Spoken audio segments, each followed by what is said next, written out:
So I guess my next question would be, what do you see as the biggest opportunity for Black entrepreneurs in the coming years? And how can we work together to support each other's success? Education is a huge thing now. And I think that one of the things that we lack to the Black community is education, educating ourselves on wealth, on investments. I know myself, my parents were immigrants as well, and they taught me as much as they knew. They didn't know anything about investments or, you know, building wealth. It was work, save your money, and then retire and, live. And so I think that one of the opportunities that we're now building together is generational wealth and spreading that education. There's a lot of people on here that are into investment real estate, which is huge. I myself, 6 years ago, didn't understand it. And now with networking and meeting a lot of people, I'm gaining that education, understanding that knowledge. And so I think it's really important as a community that we share information. Nobody wants to be a gatekeeper. The more information we have, the stronger and better we can build our community. So it's really important that if you know something, tell a neighbor, tell a friend, tell your family member so that we can all build together. There's strength in numbers, right? If you look at other races, they all work together. For whatever reason, some people, want to attribute it to history to say that we aren't meant to work together. I don't believe in that. History is history. We can change the script. And so the moment that you start to say, hey, you know what, I know some information, I'm going to share it with my friend, with my family member, you can now build a stronger community. Once you build a strong community, now we can move on our own. We don't have to be dependent on anybody else. Because if you take a look again at other races, they have strength in their community. Asians support each other, Caucasians support each other. Blacks, we need to support each other more and share all the knowledge that we have.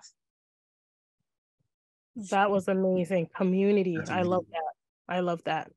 So I'm just going to touch further on what Sue said. Firstly, I'll talk about collaboration, not competition, because that is one thing I've actually noticed within Black community. We need to understand our story, the uniqueness of our story. If we understand that, then we know that we all have to work together. We have common challenges, so I really don't see why we think we can just win alone. When we come together, we can achieve greater good. So collaboration, not competition. If we embrace that, then there's no ceiling to the achievement that individual people can make, and even collectively. Secondly is education. When I started real estate, one of the challenges that I face as a professional is that having to educate people. People have pre-knowledge, yes, and it's a challenge to every one of us to. We need to encourage people to seek the right, education, seek professionals. It's common in that, within our community when people, you're not a mortgage broker, but you're advising people about mortgage. I get it. Even though you are their, family member, friends, encourage them to seek professionals. Because I see, people from my country. I'm from Nigeria. I see them, they've been in this country long before I even came here. And they tell me, oh, it's not advisable to buy a home because it's one of the ways that the government kind of lock you down here and they don't let you go back home. Like, you hear something, then you're baffled that where did you get this from, right? And you see people that they just bought one property, now they become advisor, right? So we need to encourage our people to seek professional advice, to seek right education, because that is what can actually get every one of us further, right? If I have health issues, I don't say because I'm a real estate professional, I need to go to a medical doctor or a nurse to get the right advice, right, regarding my health. So education is key, and seeking professional advice is something that I think it's very important within our community. And thirdly is we need to embrace our uniqueness, right? We are Blacks, I think we should be proud of it. As a matter of fact, I think it's an edge for us to even move faster because we're unique, right? So if a lot of people, like when they get up there, they want to be identified as something else, right? Or as some certain, set of people. But I think it's not of greater good even to themselves. So if we embrace our uniqueness, it gets all of us faster, even especially as leaders in industries. Once you get up there, Embrace your uniqueness. Identify with people like that looks like you. You are not, it's not just for myself, it's not just for yourself, but your representation of, you know, millions of people that are in this country, fellow immigrants that are trying to make something happen for themselves and for their family.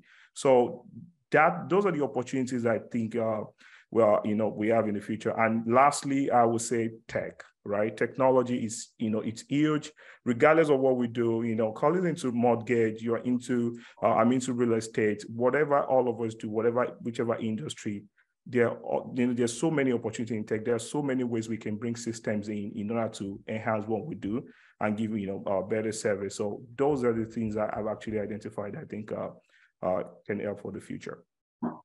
Absolutely. I think that's a great point. You struck a nerve there in terms of the professional assistance. I have my own personal story that I tell all the time on people that were discouraged, or fellow coworkers from my father that discouraged him to buy a house. And my parents almost never did. And thankfully they didn't listen. And the person that discouraged him about a year later actually ended up buying a house themselves. So if they did listen to their coworker, then maybe I wouldn't be here. So thank you for that response, Richard. It was very powerful, very, very great points. Corey, I see that you've unmuted. Thank you very much. Yes. I think the biggest opportunity we have right now is the internet, right? Back in the day, for us to be able to get exposure, we'd have to buy the building. If we wanted to have this event 10 years ago, there was no Zoom, right? So I think education, backing up on what Richard said and what Sue said, education is the most important part, but we have the opportunity now. We just have to understand how the internet works, right? And how detailed you have to be able to compete in the market that we are right now, right? We are Black, we do have a competitive advantage, but we shouldn't let that stop us from understanding details, right? Because if you do not understand the details, it doesn't matter if you're Black, white, Asian, any ethnicity, if you're alien, if you don't understand the details and what you're trying to do, it's not going to work for you. So education is key, but the internet, right? Before, when I remember doing parties, I had to hand out flyers, right? I had to, go door to door. I had to message people individually and DM and all of that stuff to be able to get people to see me. Now, if you do a perfectly crafted Instagram video, you can get to millions of people, or a perfectly crafted TikTok video, you can get to millions of people. I feel like the education's there. We all are in industries where it can make everyone a lot of money, but I think where we lack and we're not capitalizing on is understanding the opportunity we have right now and being detailed in everything that we do. Because we're no longer just networking with, a couple people or a couple hundred people beside us. We're now networking with people all over the world, right? And for us to stand out, we have to be able to, craft the right video. We have to be able to say the right message. We have to be able to give the right offer and not make excuses for things not coming our way just because we don't have the knowledge and the education. So I feel like the internet is here. This is one of the biggest times ever since pandemic happened. People have been skyrocketing. You see 19-year-old kids making millions of dollars just because they have the education and know how to get to the people. I feel like a lot of us struggle just because we're not getting to attention and we don't understand the stats where, if I have a Shopify store, only 2% of people are going to buy on the first try. So if I have 50 people coming to my store, that means only one person's going to buy. Now understanding that I need to get to 50 people every single day to make the sale. Now understanding I need to get to 50,000 people to be able to make the sale. And I understand it seems like a lot, but when I went from, doing the Club from Flyers to then doing advertising used to be $16,000 just to get a radio spot, right? It's $30,000 to get on, a TV spot on a commercial, millions of dollars to get on the Super Bowl. But right now you can get to 100,000 people for $100 on networks that everybody's on 24/7. So yes, education's key, detail's key. And I feel like the biggest opportunity for all of us is being on the internet and exposing ourselves to more people. Okay, thank you. Thank you so much for that. But what role has mentors, coaches, advisors played in your success? And have they helped you? And how have they helped you along the way? Absolutely. So mentors and advisors have played a really important role in helping me build. I'm going to talk about my professional network. The brand that you see today, the person that you see today in front of you is because of the mentors that have been in my life. And I feel like as a Black woman who works in corporate and also runs businesses on the side, I have found that there may be, a lot of limited opportunities to connect with other, business leaders and investors, and having mentors and advisors, that are well connected. It doesn't matter in what industry you are. They will open doors for you, right? Through their introductions, through their recommendations. They have been able to really develop a lot of instrumental relationships and partnerships with my growth. But I want to talk about this too when it comes to advisors and mentors, right? Because sometimes we feel isolated, and I feel like sometimes we run to the wrong people for mentorship and advice. And I'm going to ask this question. If you are sick, you would go see a doctor. If you need legal help, you would go see a lawyer.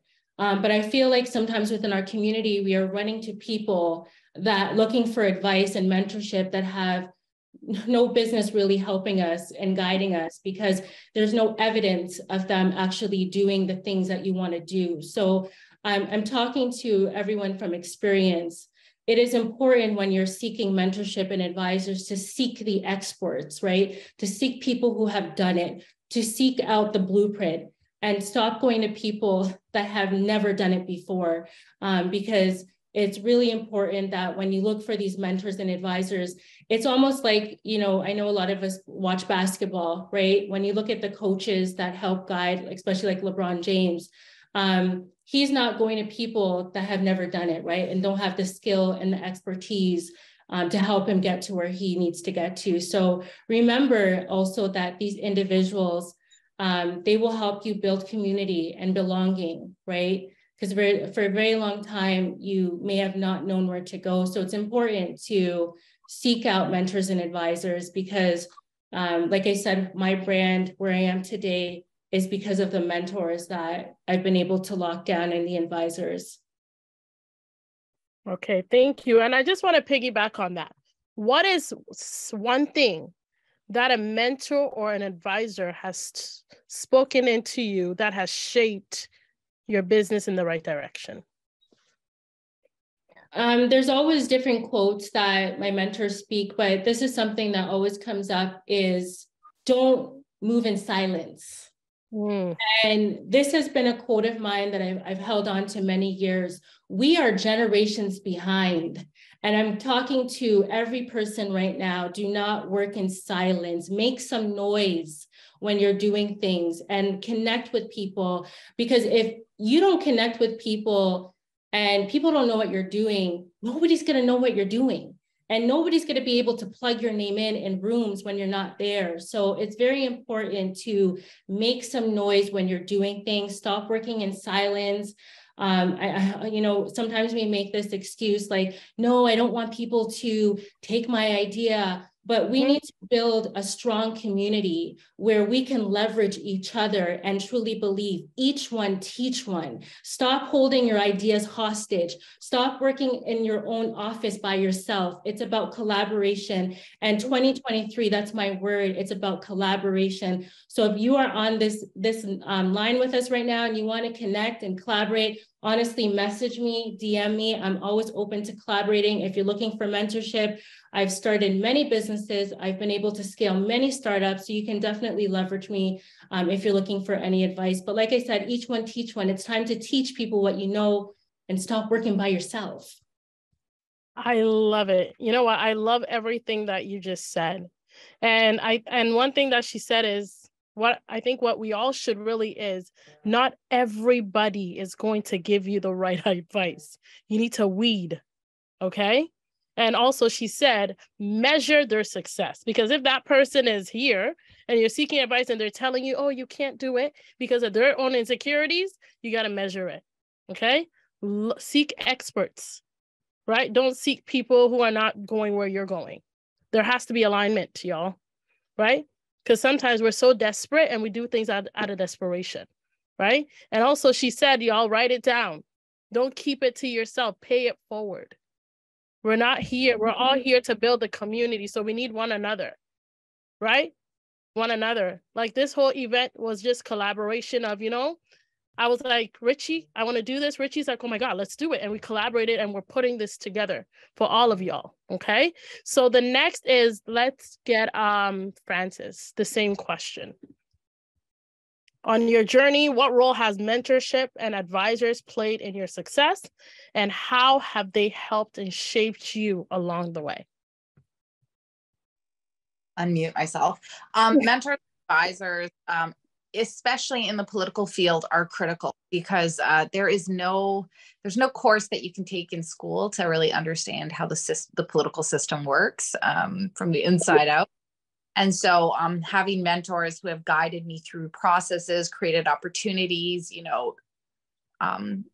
showed me where pitfalls might exist, that has been very, very helpful.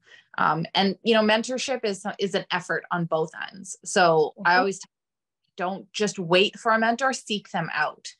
Sometimes people are not really aware that they would be considered a mentor and they don't realize what they have of value to share. So if you find somebody who is doing something that you want to do or you want to learn more about, always reach out to them. And, if it's not them, it's somebody that they know that they'll be able to connect you to. So I strongly, strongly encourage it. I got started in politics at 16.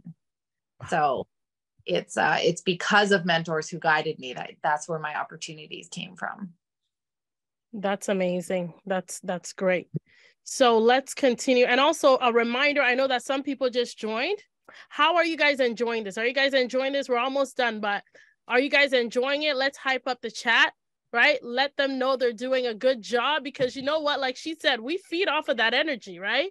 We feed off when our fellow people are telling us that we're doing well, because a lot of times we have people telling us, oh, you're too much, team too much, don't do the most.